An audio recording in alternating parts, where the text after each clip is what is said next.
Hello and welcome to another Fantasy Premier League video.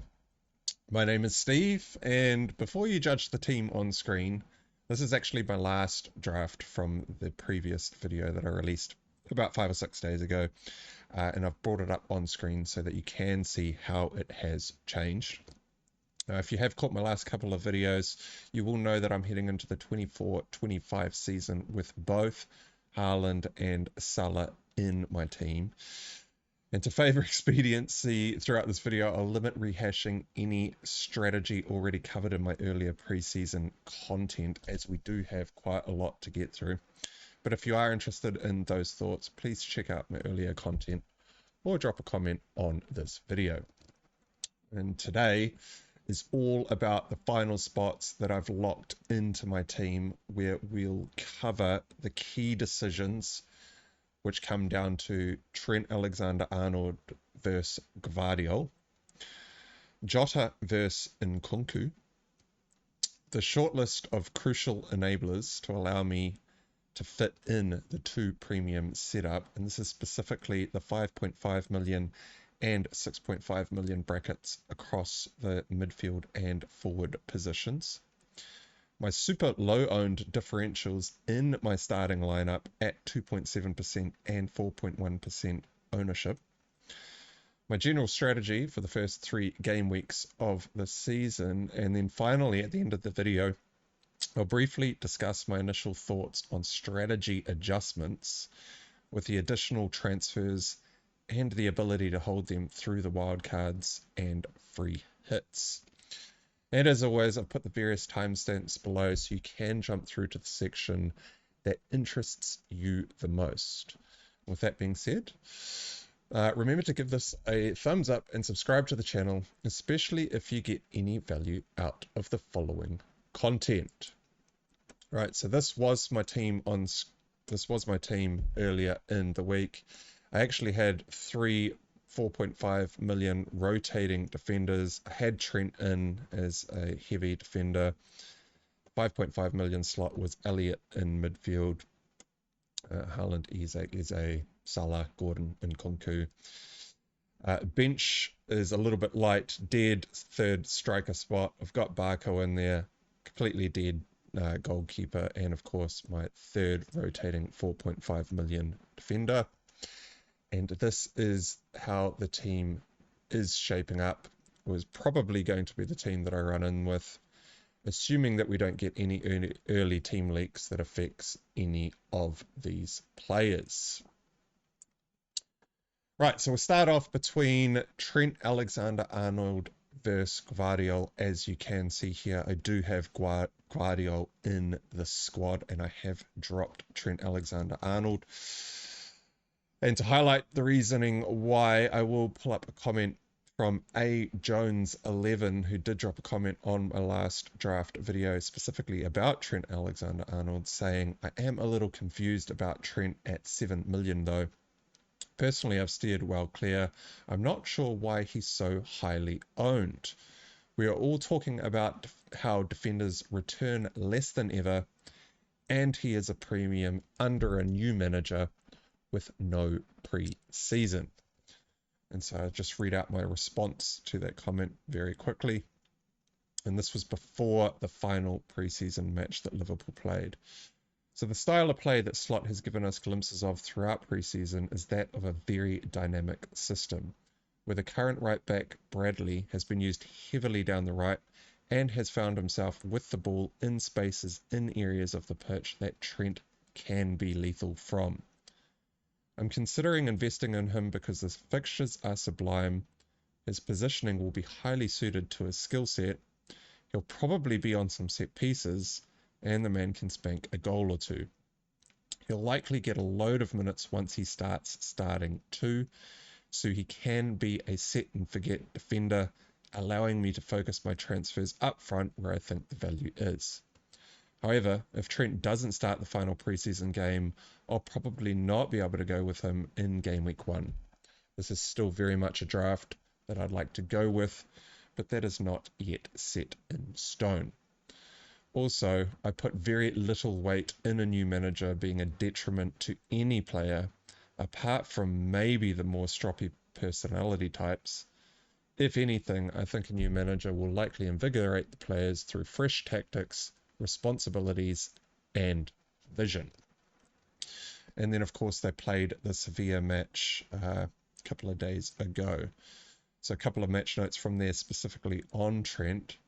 23 minutes into the first half, Trent finally makes a run down the line. So Trent picks up the ball and lays it off to Salah, who's dropped in deeper to receive. Trent then waits after his pass to let the defender show his movement towards Salah.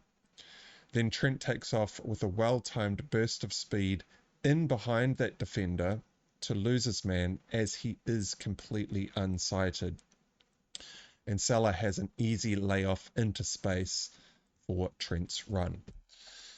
Trent goes down the line and puts in a great low whipped cross into a super dangerous area, but the retreating defender flicks a leg at it, making the ball ping-pong around the box. Jota, Diaz, and McAllister all hauled their asses to get into the box, with Salah and Tsimikas arriving late as they were coming from deeper positions. Szoboszlai was last to get into the box. This is Trent's bread and butter, much more suited to this style of roles as opposed to the inverted CDM, where I think his best qualities are wasted. And then Trent does pick up the assist for Jota's goal, which was, he chipped the ball into the area, but it was from an area of the pitch which you don't often pick up assists from, so I didn't really write it down as something to go over here. But then it's 53 minutes into the match. Trent doesn't get into forward areas as much. There doesn't seem to be as much space up there for him to exploit, with Salah, Jota, and Szoboszlai all taking up space down the right. At the 70-minute mark, Trent does drop into the CDM role from time to time, but it's not a fixed role. As we have seen with Arne Slot throughout pre-season, his system is very fluid. There are players all over the park. It's probably a lot less structured to what we are used to with, or had been used to with, Jurgen Klopp. And then at the 74th minute, Trent was off for Stevenson, Virgil came off for Gomez, McAllister came off for Bajcetic. All the late returners to the Liverpool squad were getting subbed off, and I think that was all in preservation for game week 1. So Trent, for me, wasn't getting as far forward. Tsimikas was actually on a lot of corners and a few set pieces, whereas I was assuming that Trent was actually going to take up quite a lot of that. But also, elsewhere in the squad, as you can see on screen, I am going with Diogo Jota, and we will go over him in a little bit. And that's simply because Liverpool's run of fixtures are just so good that I really want to be doubled up on their attack. And I just didn't feel like Trent was going to give me the attacking returns that I was really looking for from this run of fixtures. And so I have downgraded Trent to Gvardiol. And so here is a little bit of the reasoning around Gvardiol. I don't think we can read too much into the Community Shield team, as Pep won't have his full complement to select from until game week 1 or game week 2. Now, Gvardiol has played most of pre-season, though, and does look nailed for starts at the start of the season. However, he has been playing a more centre-back style of role, as opposed to his marauding attacker style that ends him up in the penalty box consistently. But we do know that that is in him and will likely be his once again when the squad is at full strength. Still, it's only a likely outcome. Very hard to get an idea of what Pep's thinking for the league will be, or what his thinking will be, given his availability of players in pre-season. And in the last preseason game, Pep did have Rico Lewis playing at right wing back, sort of, well, not inverting into CDM, but much more inverting as more like a right central midfield position. He was actually taking up the position very similar to Szoboszlai in Liverpool. This is Lewis. I don't think Lewis will nail down that right back spot, as Walker will surely play. And my prediction is that when Walker does play, I think Gvardiol will be tasked with getting forward and tucking in high up the pitch, as that isn't really Walker's skill set. So at the start of the season, I am predicting that Gvardiol will probably be the left centre back of a back three, with Lewis probably starting in right back and the man that will be tasked to get forward. However, I think over time, Walker will make that spot his own, and then Gvardiol will be the man that will do Lewis's role just on the left-hand side of the pitch, as opposed to the right. And so I am going with Gvardiol over Trent Alexander-Arnold for that future prediction, but also that I don't really want to double up on the Liverpool defence, as I see much more value in attack. But this is assuming that I can nail down a starting attacker alongside Salah. And so it's kind of a nice segue into Jota versus Nkunku. So Jota will start the season in the number 9 role, given his preseason, or given the preseason teams that Slot has been rolling out, and the fact that Jota has been scoring in preseason. And if Jota continues to score in this role, he might actually cement it as his own, and he has certainly got the fixtures to do it, as well as the clinical finishing that we are looking for, and that isn't evident from other players in the team, specifically Darwin Núñez. He is, however, the most likely player in my team that might lose his spot, as there is competition from Darwin Núñez and Gakpo, and we have absolutely no idea how Arne Slot is likely going to use those men. Now, I think Jota has been playing really well preseason. He does have the instincts of a number 9, and as I have mentioned, he does have that finishing ability. And from that Sevilla match in the 30th minute, there was a Jota goal assisted by Trent Alexander-Arnold, as I did mention a little bit earlier. And my notes here are, what an absolutely stunning volley from Jota on your weak foot too.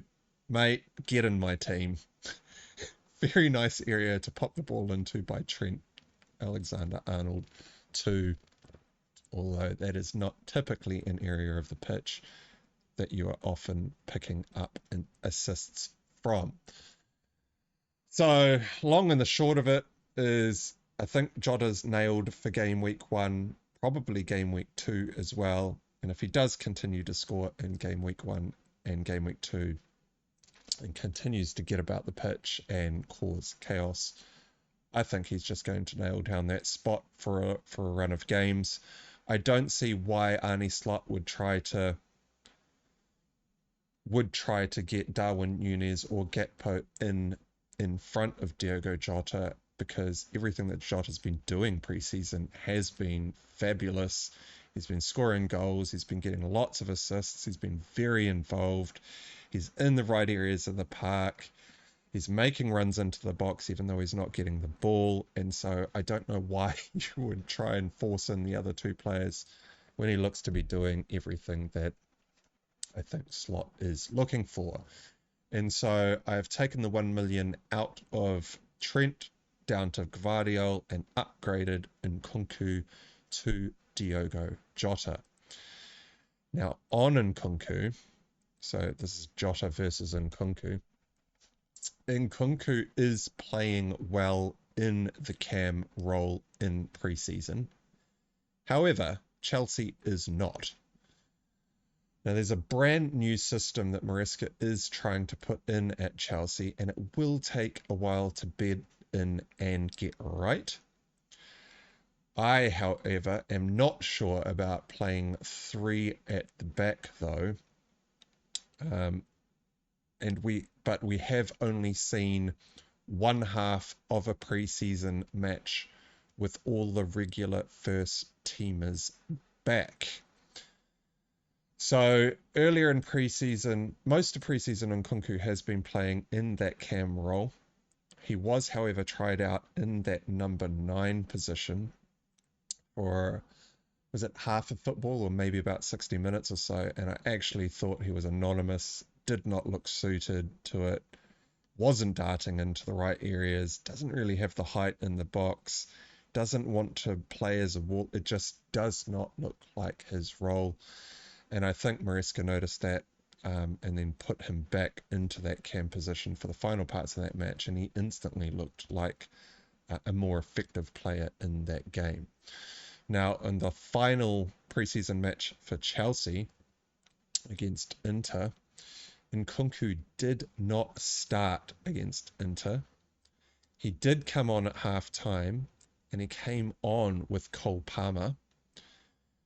Jackson, a regular first-teamer, came on at the 56-minute mark. So we had Nkunku and Palmer coming on at half-time, 46 minutes. Jackson coming on at the 56-minute mark. Sterling coming on at the 78-minute mark. And honestly, I'm not sure what Maresca is doing here. So the final preseason match is usually the most telling. You usually start the final preseason match with the team that you will start with in game week 1. This is typically what most managers do. However, I have no idea what Maresca was doing with his final team lineup.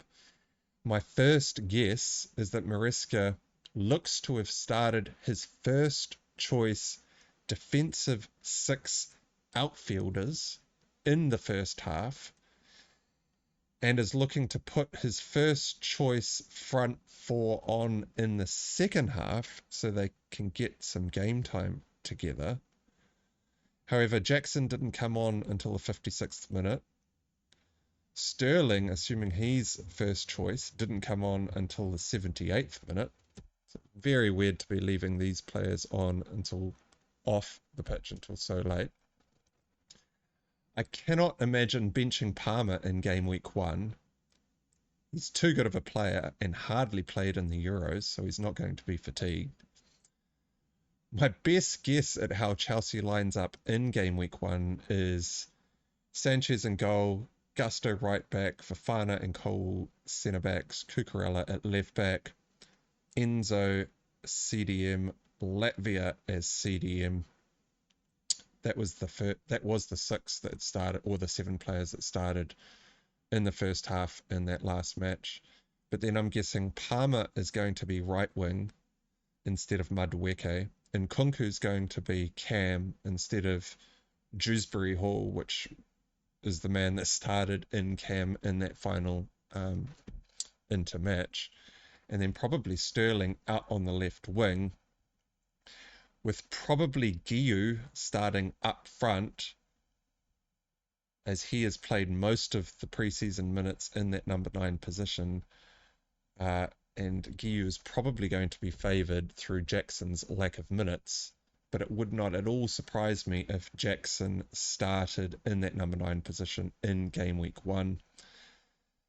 Again, I have no idea what Maresca is thinking, and I am worried about Nkunku's place in the team. Now, surely Nkunku plays the 10 position or doesn't play at all. So if he is starting, it means Palmer isn't playing as central as what he was last season. That would mean that Palmer is playing on the right, which will be keeping Madueke out of the team, who has actually played okay in preseason. To further complicate matters, Chelsea have also bought Pedro Neto from Wolves, outstanding player, for 54 million. who is surely going to play on the wing.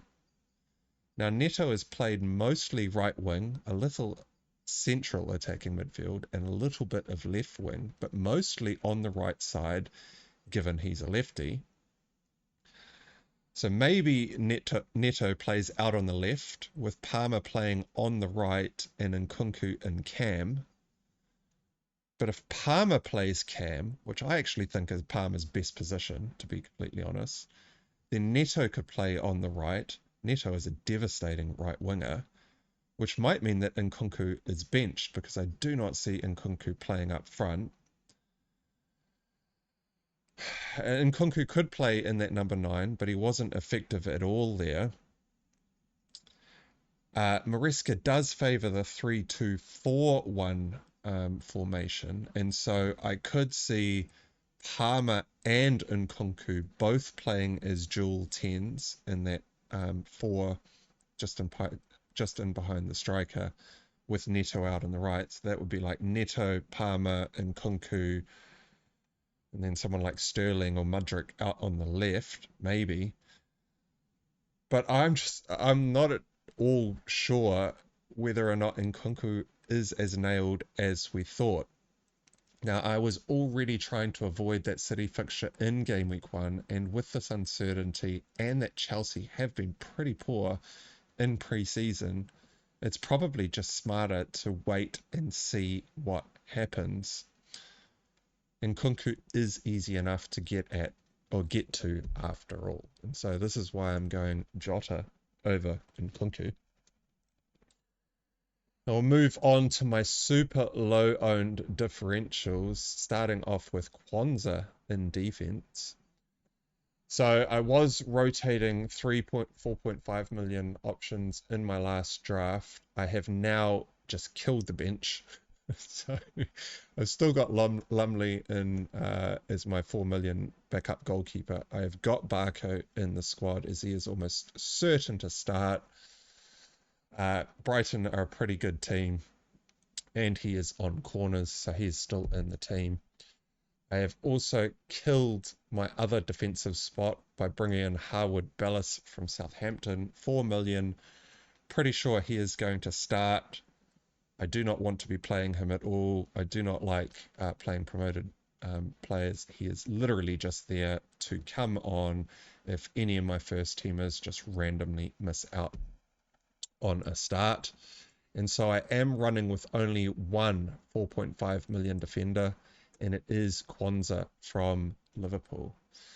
Now, my thoughts on Quansah before the last preseason game was that he has played well throughout preseason. There hasn't been any Virgil van Dijk in the mix yet, and so it's very hard to tell if the other centre-back spot next to Virgil will be Konate or Quansah. If I'm not sure on the minutes, I'd rather invest 4.5 million on Quansah than have 7 million in Trent if both players happened to miss out. Now, this is because I do want at least one Liverpool defender in my squad. So those were the thoughts running into the final preseason match against Sevilla. Quansah started in that Sevilla match and played 90 minutes. Virgil was subbed off for Gomez at the 74-minute mark, so it very much looks like that is the centre-back partnership that Arne Slot is going to go with. And Konate wasn't even in the squad, so I am literally just rolling the dice that Quansah is first choice in that Slot team. Now, Quansah again he didn't play amazing, but he didn't play bad. He just did most of all the right things that you would expect. Quansah is pretty comfortable on the ball, which is what I think Arne Slot is looking for. He did, however, make one bad, heavy touch, which ended up in a big chance for Sevilla, who ended up just blazing it over the bar. But I do not think that is enough to drop Quansah.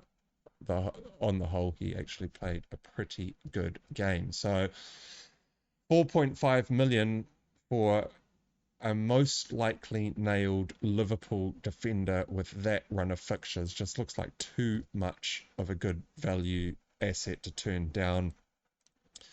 I mean, Dan Burn at 4.5 million, if he looks to be pretty nailed, I think Quansah is just a better asset. Liverpool have better fixtures and are a better defensive team. And so that is why Quansah's in. It's only 2.7% owned at this point, a few days out from the deadline for game week 1. And then my other super low owned differential is Munoz from Crystal Palace. Now I do have Dean Henderson in net, so I am actually doubling up on the Palace defense, and I do also have Eze in the team, so I'm tripling up on Crystal Palace here. And so this will be a bit of a Crystal Palace segment, I suppose. But specifically around Munoz, so Oliver Glasner took over in game week 26 last season, which was about 19th of February. And Palace had amazing defensive numbers for this period at the end of the season.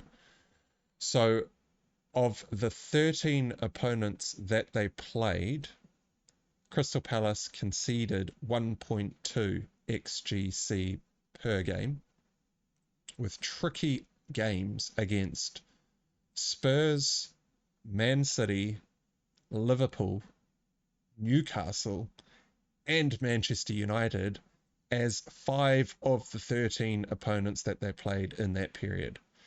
So they played all the top teams apart from Arsenal and still managed to only concede 1.2 expected goals per game. So that is pretty good going.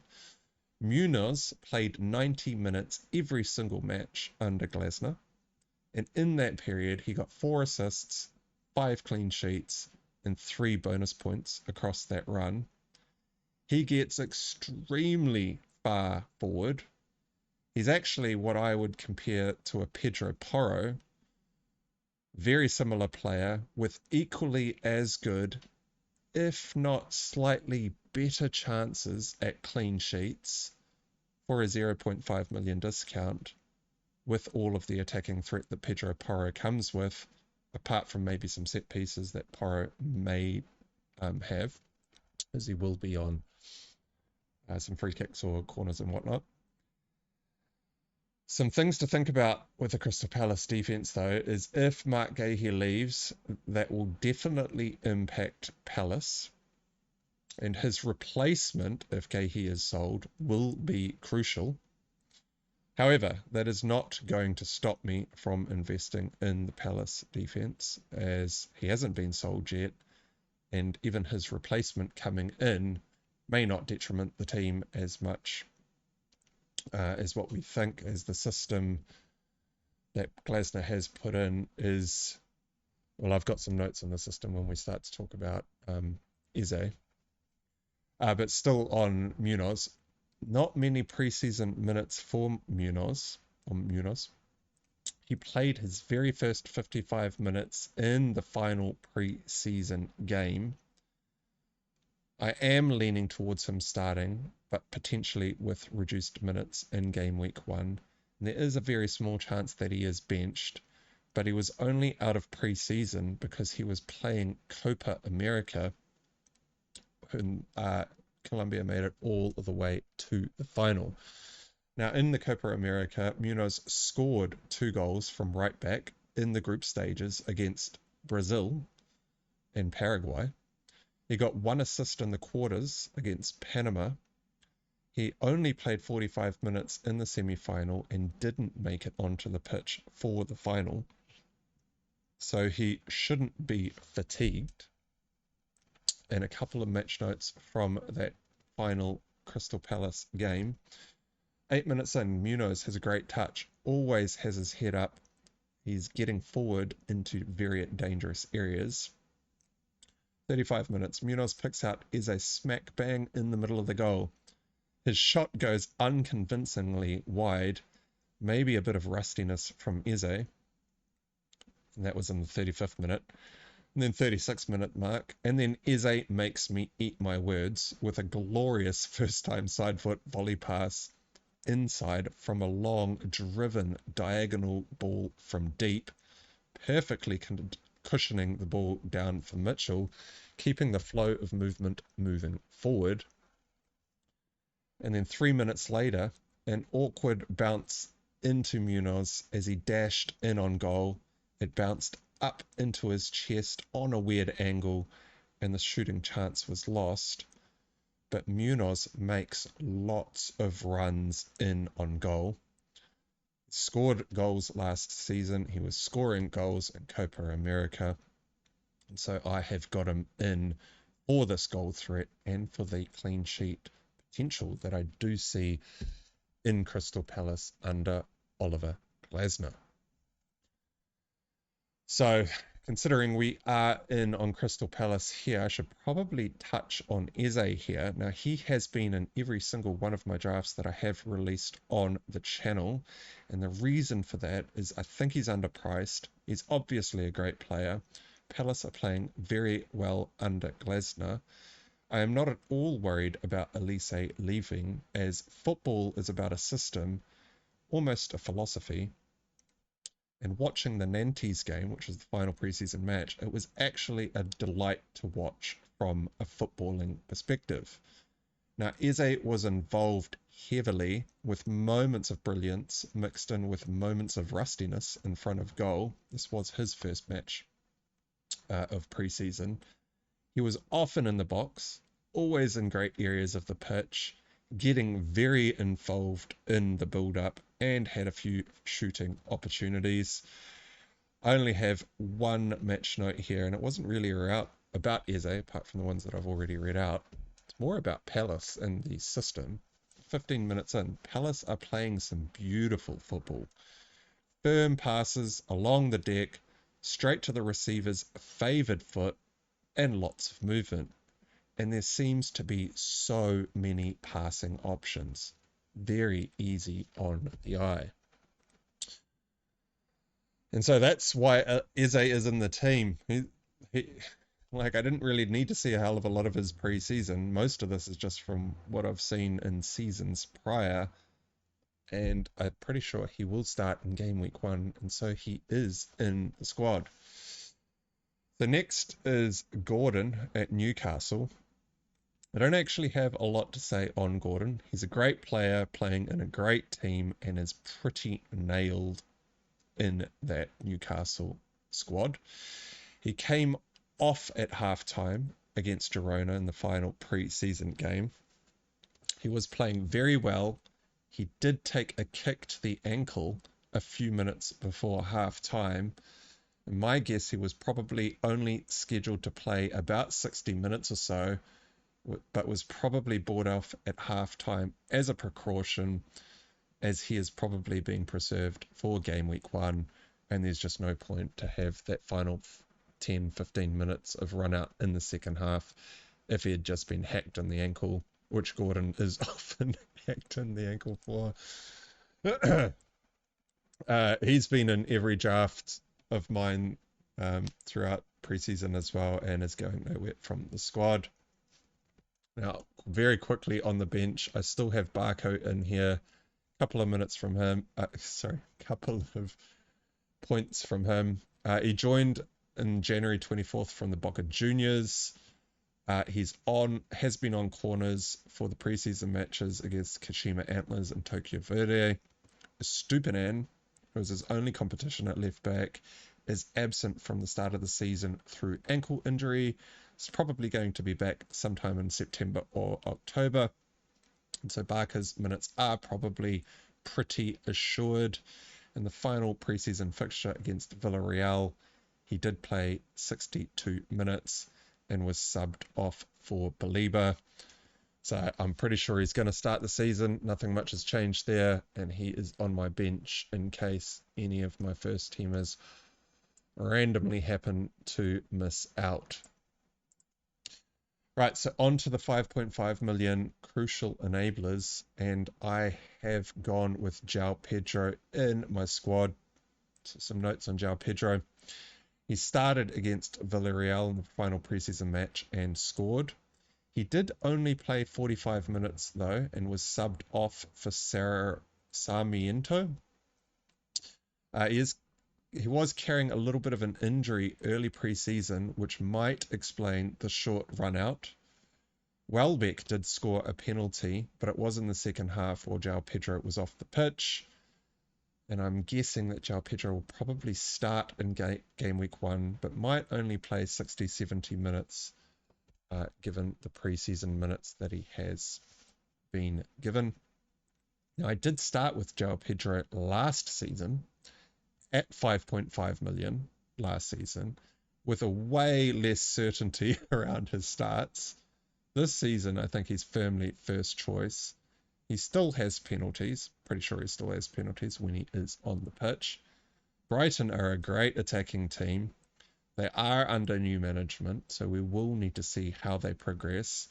Hopefully it's a more consistent team with way less rotation. I think De Zerbi was rotating the Brighton team far too much last year, and they couldn't quite get the jive together within the team.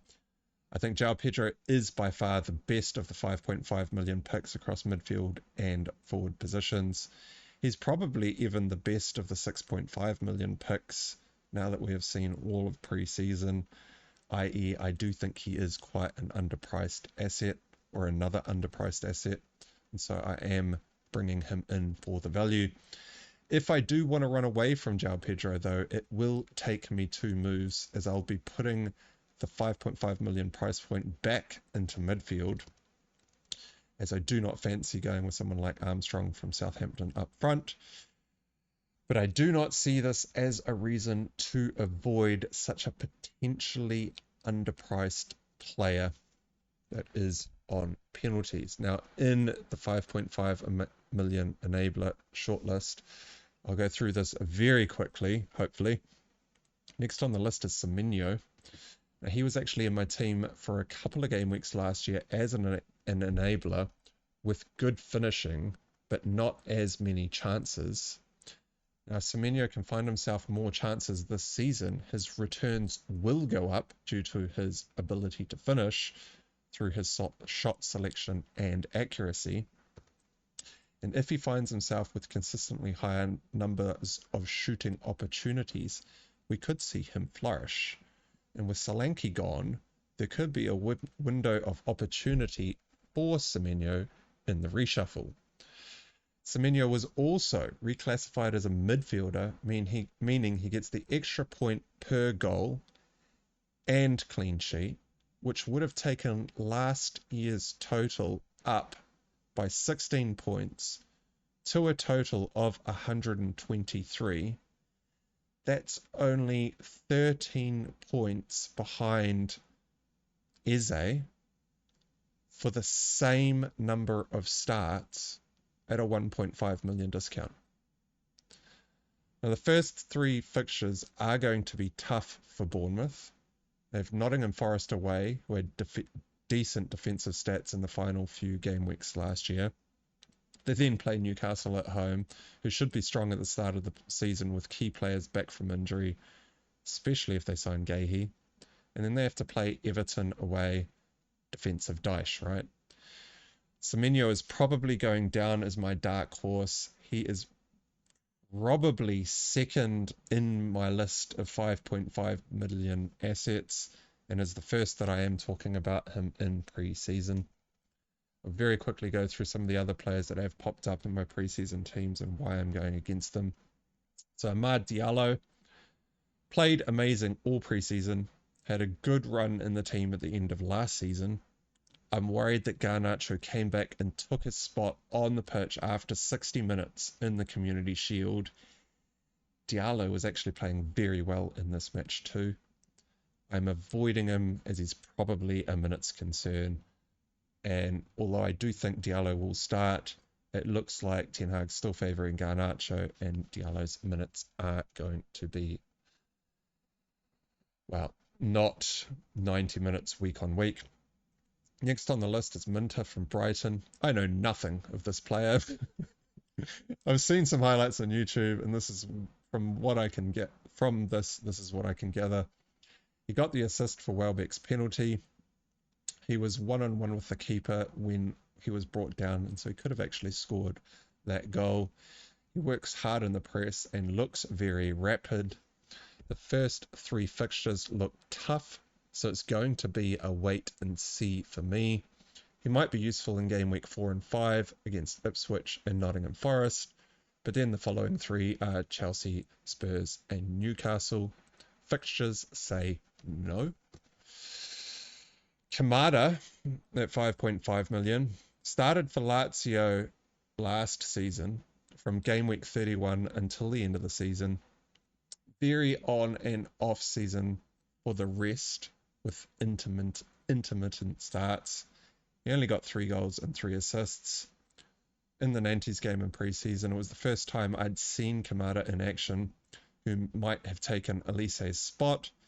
I wasn't honed in and focused on him as I was looking at some other assets, but there was a lot of attack down the right that worked well, and he did look the part. He put the ball into some dangerous areas that didn't quite hit the mark. I just haven't seen enough of this guy to even consider putting him into my squad. Emile Smith-Rowe, completely blind on how he's going to fit in at Fulham. The fixtures are good. He is firmly on the ones to watch list. He has not had a hell of a lot of game time in a long time, and so I suspect he is going to be quite rusty. He seems like a bit of a punt to me. Elliott, who was in my last draft in preseason, I tagged his performance against United as anonymous in the last video, so I did have him in on his 2 prior performances before the United game. Then in the United game, I did say that his performance was pretty anonymous, and then I did say that if he doesn't start the last preseason game, I won't go with him. He didn't start against Sevilla in what looked like the first team that Slot rolled out, and that had Alisson in net, Trent right back, Quansah and Virgil centre backs, Tsimikas at left back, Szoboszlai, Gravenberch and McAllister as the middle 3, and then Salah, Jota and Diaz as the front 3. Elliott played in the Las Palmas fixture on the same day, and I now think he's highly unlikely to start in game week 1, and so he is no longer in my thoughts. Brereton Diaz at 5.5 million. Looks like he was used as a utility attacker at Villarreal. Minutes were a bit all over the place. He moved to Sheffield United and started a run of starts from game week 30 to game week 38, which consisted of 10 fixtures due to the doubles. He scored 4 goals and 1 assist across 10 fixtures. That's not too bad, especially playing for Sheffield United. However, 2 goals and 1 assist of that was in game week 30 against Fulham. His other 2 goals came against United, who were second top for shots conceded in the league last year, and Forest, where he scored a penalty. He's at the bottom of my list, as although Southampton have okay looking fixtures, how good is Southampton really going to be? Are they a 2-goal per game type of team? Probably not. I've got them 5th from bottom on my fixture ticker for the first 6 game weeks of the season. I usually avoid promoted teams unless they're filling dead spots in my team. He's one to watch, but currently a no from me. And then in the 6.5 million bracket, Bailey. Diaby has left Villa, leaving Bailey as the most likely nailed winger. Aston Villa fixtures are second on my fixture ticker for the first 6 game weeks, even with Arsenal in game week 2. However, Bailey was subbed on as part of 5 changes against Dortmund at the 62nd minute mark, which has me highly questioning his start in game week 1. Bailey's minutes were already shaky last season. Add Champions League to the mix and his uncertainty goes up.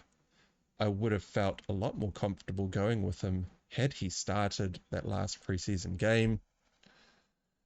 Kulusevski scored a double playing in the number 9 against Bayern. Very good going. He was one of my picks last year that actually let me down as he got suspended as soon as I bought him in place of Richarlison. And Richarlison actually went on to score a couple of jammy goals, which knocked me down the ranks. Spurs have purchased Solanke though, So his days are numbered playing in the number 9 position. It'll be interesting to see where Kulusevski lines up in the Spurs team, though. I think he'll either play Cam and affect Maddison's minutes, or he'll play right wing and affect Johnson's minutes, or he'll just get benched and come on as a utility sub for the 2 aforementioned players, or even coming on for Son with a bit of a shuffle where Son might go up front and Solanke might come off. Or he might even sub off Solanke and put Kulusevski up front. So I don't know where Kulusevski fits into this squad with all the players that they've got. So he is just a hard no for me. It also puts Johnson out of the reckoning for me as well, as I am unsure on his minutes. And I already do not really rate Johnson, as his finishing and crossing is a little bit wayward. But the dark horse in the 6.5 million bracket is probably Pedro Neto. However, he is not at all consideration for game week 1. He is a great player and could be absolute gold at Chelsea for 6.5 million once we figure out where he fits in. Right. Man, already 45 minutes in.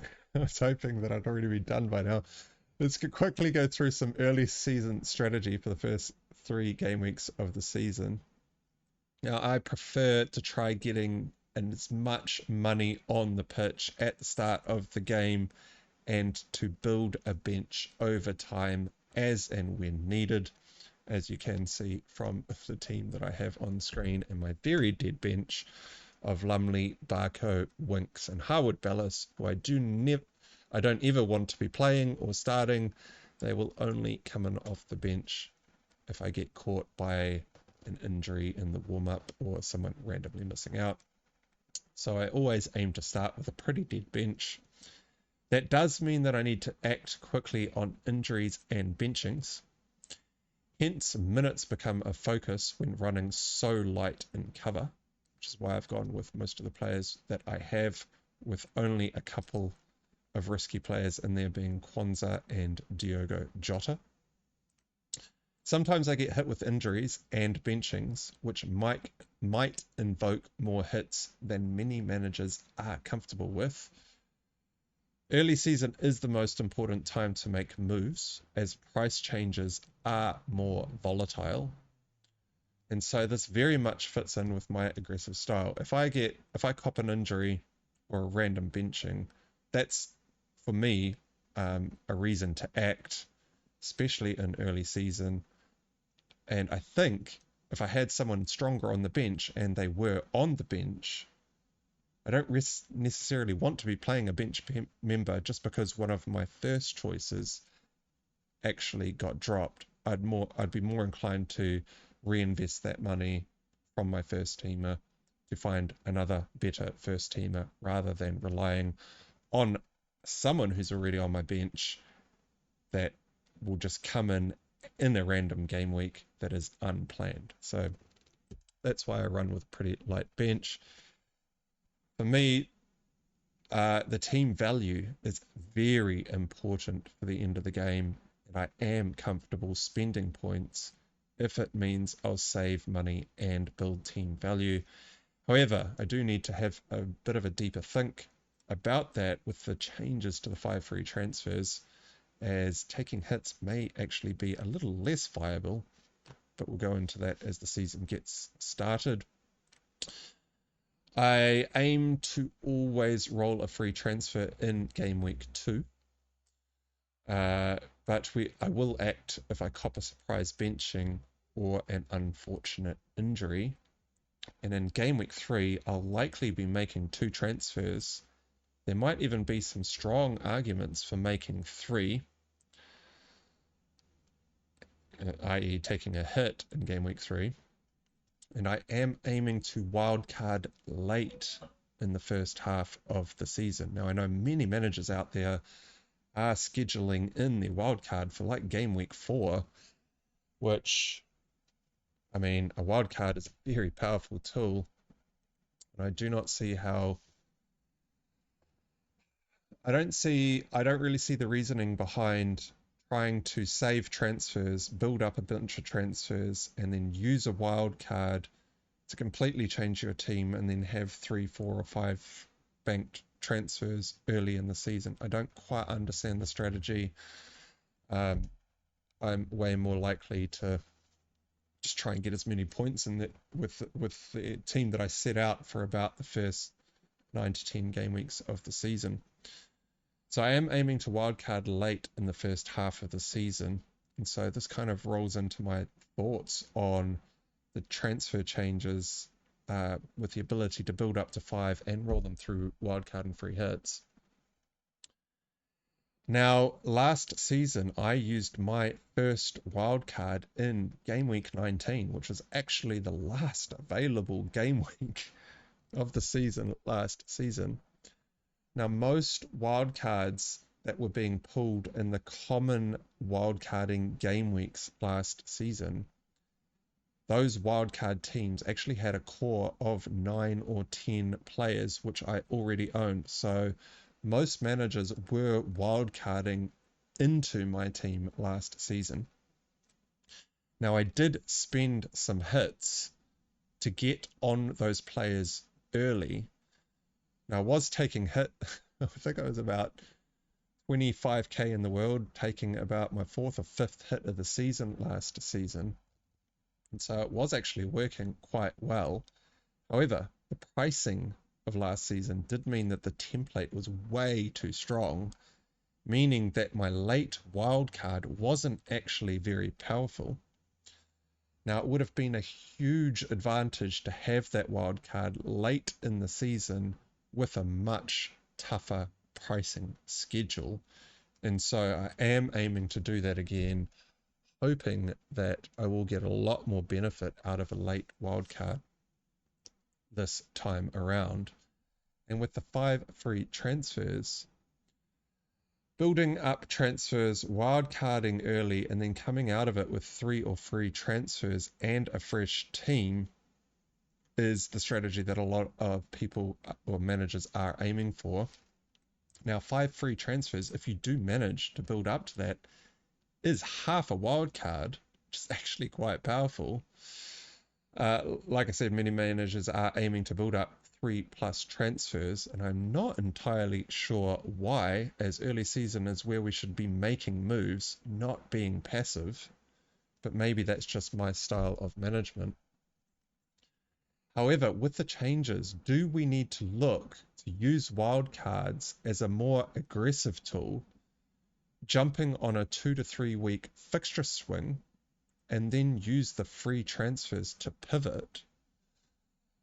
Now, you can kind of think of this like a free hit that sticks for a few weeks. And so, if you have like really strong fixture run changes that happen for like 3-4 game weeks, then yeah, I could probably see using a wildcard and some built up transfers to attack that quite well.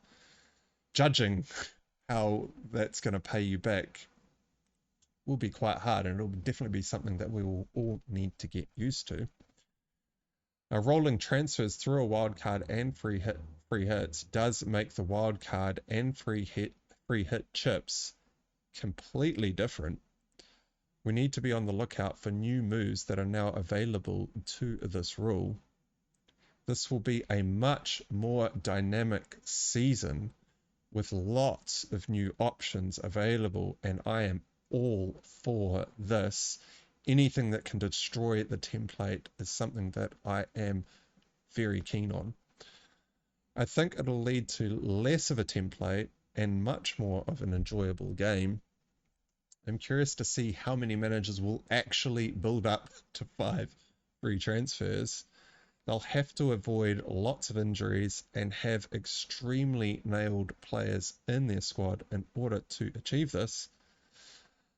And I am going in with Jota and Quansah and no bench, so I doubt I'll be building up any free transfers early in the season, as my plan is to just attack from the outset, as I have done so in seasons previous, which has usually got me off to a pretty good start. Now, I didn't go through all the players in my squad, as I have covered the other players in previous videos, but that wraps up this video. And don't forget to like and subscribe and leave us a comment to tell us what you think. Thanks for watching, and I'll see you all again next time. And good luck for the start of the 24-25 season.